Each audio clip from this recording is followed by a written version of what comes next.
అందరికీ నమస్కారం. ఇవాళ మనతో పాటు ప్రముఖ ఆధ్యాత్మికవేత్త, జ్యోతిష్య వాస్తు పండితులు బ్రహ్మశ్రీ ఉమామహేశ్వర సిద్ధాంతి గారు మనతో ఉన్నారు. గురుగారితో మాట్లాడదాం.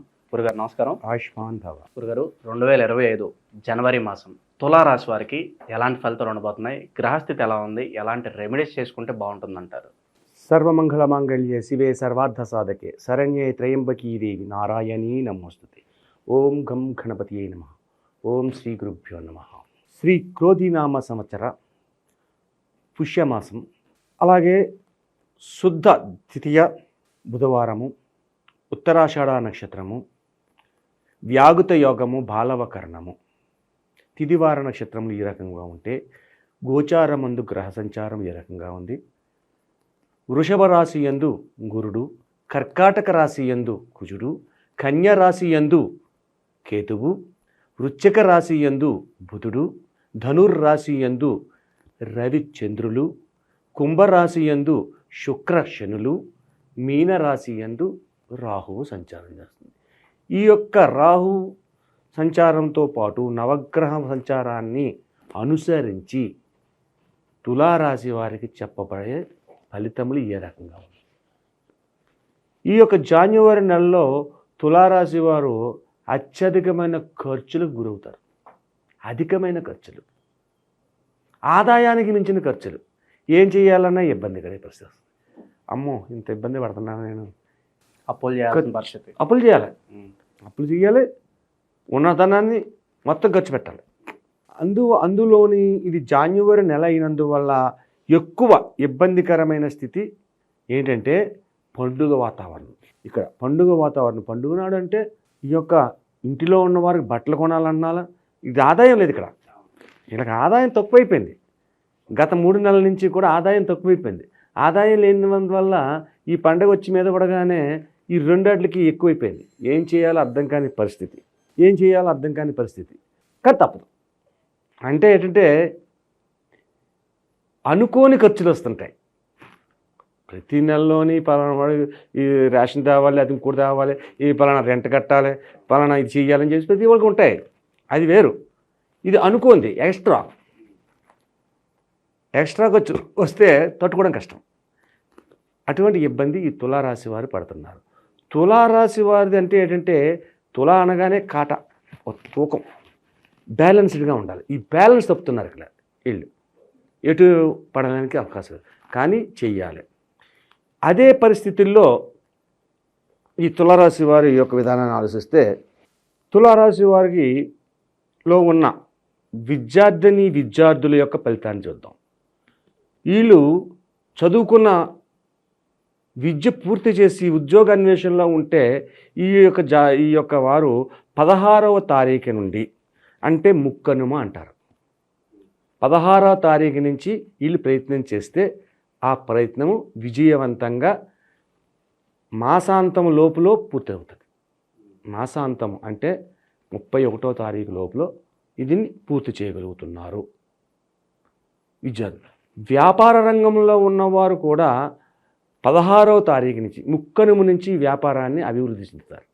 16వ తారీఖు ముక్కనుమ రోజు నాటి నుంచి ఈ యొక్క రాశిలో ఉన్న వ్యాపార రంగం కానీ, వ్యవసాయ రంగం కానీ, అలాగే ఉద్యోగ రంగంలో ఉన్నవారు కానీ, ఉద్యోగ అన్వేషణలో ఉన్నవారు కానీ ప్రయత్నం చేస్తే 31వ తారీఖు లోపులోనే విజయాన్ని పొందగలుగుతారు. కానీ ముఖ్యంగా చెప్పుకోవాల్సిన ఒక విషయం ఉంది ఈ తులారాశి వారి గురించి. తులారాశిలోని స్వాతి నక్షత్ర జాతకులు ఉన్నారు. స్వాతి నక్షత్ర జాతకులు అత్యంత జాగ్రత్త తీసుకోవాలి. ఎందుకంటే శత్రు భయం ఎక్కువైపోయింది వీళ్ళకి. స్వాతి నక్షత్రానికి అధిపతి ఎవరు? రాహు. ఈ రాహు విధానం వల్ల కొన్ని ఇబ్బందులు వస్తుంటాయి స్వాతి నక్షత్రం వారికి. కాబట్టి ఎవరిని నమ్మకూడదు. బంధువర్గం వాళ్ళని అసలే నమ్మకూడదు. బంధువులు దూరంగా పెట్టండి, ఎక్కువ చేస్తారు. నువ్వు అంత గొప్పడు, నువ్వు ఇంత గొప్పడు. ఈ స్వాతి నక్షత్రంలో ఉన్న తులారాశి వారికి చెప్తున్నాను. విశాఖ నక్షత్రంలో ఉన్న వారికి, చిత్తా నక్షత్రంలో ఉన్న వారికి చెప్పట్లేదు. చిత్త 1 2, స్వాతి 1 2 3 4, విశాఖ 1 2 3 పాతాలు ఉన్నవారు తులారాశి వారు. కానీ ఈ యొక్క 3 నక్షత్రాల్లో ఉన్న వారిలో స్వాతి నక్షత్రం వారికి మాత్రం ముందుగా నేను చెప్తున్నాను. స్వాతి నక్షత్రం వారు ధనాన్ని జాగ్రత్తగా ఉంచుకోవాలి. మీ దగ్గర ధనం రావడమే తక్కువ 3 నెలల నుంచి, ఇప్పుడు ఖర్చు పెరిగింది ఉండాలి. అయినా సరే ఇతరుల దగ్గరికి వెళ్ళడం కానీ చుట్టాల యొక్క ఆకర్షణ పొందడం కానీ చేయకూడదు. ఎప్పుడైతే అలా చేస్తారో నష్టపోతారు ఈ స్వాతి నక్షత్రం ఉన్నవాళ్ళు. ఈ స్వాతి నక్షత్రాన్ని చాలా జాగ్రత్త తీసుకోవాలి. వాహనాల దగ్గర జాగ్రత్త తీసుకోవాలి, నడిచే దగ్గర జాగ్రత్త ఉండాలి. ఎదుటి వాళ్ళు చెప్పే మాటలు శాంతం వినండి, ముందుగా వినండి. చాలా గొప్పగా చెప్పావయ్యా, నువ్వు చెప్పినట్టుగా నేను చేస్తాను, అబ్బబ్బా చాలా బాగా చెప్పావు, డబ్బులు ఇద్దామనుకున్నాను నా దగ్గర లేకుండా ఉన్నది, తర్వాతైనా మీకు ఇస్తానులే అని చక్కని తీయటి పలుకులు. ఎప్పటికయ్యిది ప్రస్తుతం అప్పటికా మాటలాడి ఎన్యున మనములు నొప్పింపక తానవ్వక తప్పించుకు తిరుగువాడు ధన్యుడు సుమతి అన్న విధానంగానే మాట్లాడాలి. కానీ వాళ్ళు చెప్పిందంతా నేను చేస్తున్నాను అని నమ్మించాలి, కానీ చేయకూడదు. వాడు ఏం చెప్పనే, మీ బంధువర్గం వాళ్ళు మిత్రవర్గం వాళ్ళు మీకు ఏమంటే చెప్పనే, ఈ మాసంలో వారి మాటలు వినవద్దు, ఎట్టి పరిస్థితులు ఆచరించొద్దు. మీరు ఆలోచన చేసుకోండి. మీరు ఆలోచన చేసుకుంటే మీకే వస్తుంది ఆలోచన, ఆ రకంగా వెళ్ళండి. అలాగే తులారాశి వారు ఈ యొక్క జాన్యువరి నెలలో సంకటహర చతుర్దశి 17వ తారీఖున వస్తుంది. సంకటహర చతుర్దశి ఆ రోజు నాడు 17వ తారీఖు నాడు ఉపవాస దీక్షను చేయండి. ఈ స్వాతి నక్షత్రం ఉన్నవారు ఉపవాస దీక్ష చేయమంటే, అంటే తులారాశిలో ఉన్న అందరికీ కాదు, స్వాతి నక్షత్రంలో ఉన్న వారిని మాత్రమే చెప్తున్నాను నేను. ఈ స్వాతి నక్షత్రంలో తులారాశి వారు చేయవలసింది ఉపవాస దీక్ష చేయాలి అంటే ఏం చేయాలియా? ఉదయకాలాన్నే లేవండి, స్నానం చెయ్యండి. కుడుములు ఉంటాయి, పిండితో చేస్తారు. వినాయక చవితి నాడు కుడుములు చేస్తారు. ఆ కుడుములు చేయించండి. ఆ కుడుములు చేయించి ఎవరికొకరికి ఒక బయట మిత్రులకో లేదా పువ్వులకో ఆ యొక్క కుడుములు పెట్టండి. లేదంటే అందులో కొంచెం కార్పొడేసి ఒక ఆకులోని ఒక గిన్నెలో ప్లేట్లాడుతూ చూసి అందులో 2 కుడుములు వేసి 2 కార్పొ భోంచేయమ్మా ఇవ్వండి.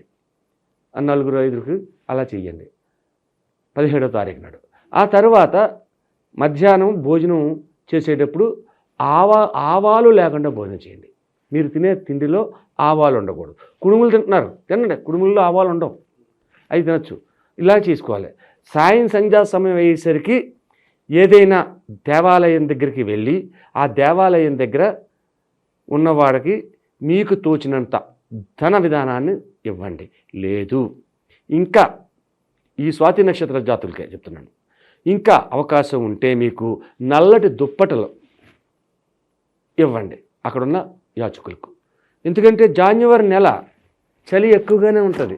అది దానివల్ల ఈ యొక్క స్వాతి నక్షత్రం వారికి ఈ యొక్క ఎప్పుడైతే చేస్తారో వాళ్ళకి సంకటహర చతుర్దశి నాడు జరుగుతున్న వస్తున్న ముప్పుల్ని, ఈ యొక్క తప్పుల్ని అన్నిటినీ కూడా బంధాన్ని దూరం చేస్తారు, మిత్రబంధాన్ని దగ్గర చేస్తారు. కాబట్టి స్వాతి నక్షత్రం. అయితే తులారాశి మొత్తంలో ఉన్న విధానాన్ని చూసుకుంటే యోగదాయకమైన స్థితిని ఎప్పుడు పొందుతున్నారు? వీళ్ళు 17వ తారీఖు నుంచి పొందుతున్నారు. 17వ తారీఖు నుంచి సంకటహర చతుర్దశి నుంచి యోగదాయకమైన. అయితే 1 నుంచి 17 లోపులో ఏ రకంగా ఉన్నారు? అధికమైన ఖర్చులు, అధికమైన ఒత్తిడులు, అధికమైనటువంటి బాధలు చెప్పుకోలేము. అటువంటి విధంగా ఈ తులారాశికి ఈ యొక్క జాన్యువరి నెలలో నడుస్తుంది. గురుగారు, మరి ఇంకా శుభ ఫలితాలు పొందడానికి ఇంకేదన్నా ప్రత్యేక రెమెడీస్ ఏమన్నా ఉన్నాయా? మొత్తం తులారాశి వారికి చేయవలసిన రెమెడీ ఏం చెయ్యాలి? ఈ స్వాతి నక్షత్రం వారికి మనం చెప్పుకున్నాము, ఉన్న విధానాలు కూడా మనం చెప్పుకోవాలి కదా. దానికి మనం ఏం చేయాలి అనేది తీసుకుంటే ఈశ్వరతత్వాన్ని, దక్షిణామూర్తి విధానాన్ని తులారాశి వారు కూడా తీసుకోవాలి. దక్షిణామూర్తిని ఎవరు తీసుకుంటున్నారు? ఎక్కువగాను మీనరాశి వారు తీసుకుంటున్నారు. అది వారు అలాగ తీసుకోవాలి. ఈ తులారాశి వారు దక్షిణామూర్తిని తీసుకోవాలి. దక్షిణామూర్తి గుడులు తక్కువగా ఉంటాయి. ఓ పటాన్ని తీసుకొచ్చి ఆ దక్షిణామూర్తిని ఇంట్లో పెట్టి పూజించండి. అయితే దక్షిణామూర్తికి జాజులు కానీ, విరజాజులు కానీ, సన్నజాజులు కానీ మాల వేయాలి. జాజులు, సన్నజాజులు, విరజాజులు ఇటువంటి మాల కట్టి ఆ మాల వేసి ఆ స్వామివారిని పూజించాలి. అలాగే దక్షిణామూర్తి గుడులు ఉండవు, తక్కువగా ఉంటాయి. కాబట్టి శివాలయాన్ని, ఈ దక్షిణామూర్తి అంటే ఈశ్వరుడే, శివాలయానికి వెళ్ళండి. శివాలయంలోని నల్ల ద్రాక్ష పళ్ళుతో జ్యూస్ చేసి ఆ జ్యూస్ని అభిషేకంగా చేయించాలి. అంటే నల్ల ద్రాక్ష పళ్ళు ఒకటే కాదు, పాలు, పెరుగు, తేనె, నెయ్యి ఇవన్నీ పంచామృతాలు అన్నీ పట్టికలు చేసింది కాకుండా నల్ల ద్రాక్ష పళ్ళు ప్రత్యేకంగా తీసి జ్యూస్ చేసేయాలి. జ్యూస్ చేసి ఆ జ్యూస్ని నివేదన చేసిన తర్వాత దాన్ని తీర్థంగా తీసుకోవాలి. ఆ తర్వాత సపోటా పళ్ళు ఉంటాయి, ఆ సపోటా పండుని, మంచి సపోటా పళ్ళని నివేదన చేయించాలి. ప్రసాదంగా నివేదన చేసి ఆ సపోటా పళ్ళని ప్రజలకి, భక్తులకి పంచండి. ఓ సపోటా పళ్ళు డజన్ సపోటాలు పెట్టుకెళ్ళారనుకోండి, ఆ 12 మందికి 12 కాయలు ఇస్తారు, అంతకంటే ఏముంది. దీని వలన తులారాశి వారికి ఊగిసలాడతత్వంగా ఉన్నది కాట అన్నాం కదా, అది కంట్రోల్ అవుతుంది, బ్యాలెన్స్ అయిపోద్ది. నల్లద్రాక్ష, సపోటా, ఈ సన్నజాజి, విరజాజి పూలతో చేసింది మాల అని ఉంటుంది. అలాగే శివాలయంలో శివునికి కూడా మల్లె పువ్వులు దొరికితే మల్లె పువ్వులు మాల వేయండి, లేకపోతే సన్నజాజులు దొరికితే సన్నజాజులు మాల వేయండి, లేదా విరజాజి, జాజులు ఎటువంటి మాల వేయాలి ఈ తులారాశి వారు ఈ యొక్క మాసంలో. ఇలా చేస్తే శుభదాయకమైన ఫలితములు పొందుతూ ఆనందదాయకమైన జీవితాన్ని అనుభవిస్తూ సుఖ సంతోషాలతోటి తులారాశి వారు వర్ధిల్లగలరు. జనవరి మాసంలో తులారాశి వారికి ఎలాంటి ఫలితాలు ఉంటాయి, అలాగే వీరు చేసుకోవాల్సిన పరిహారాలు తెలియజేసినందుకు ధన్యవాదాలు గురుగారు. ఆయుష్మాన్ భవ.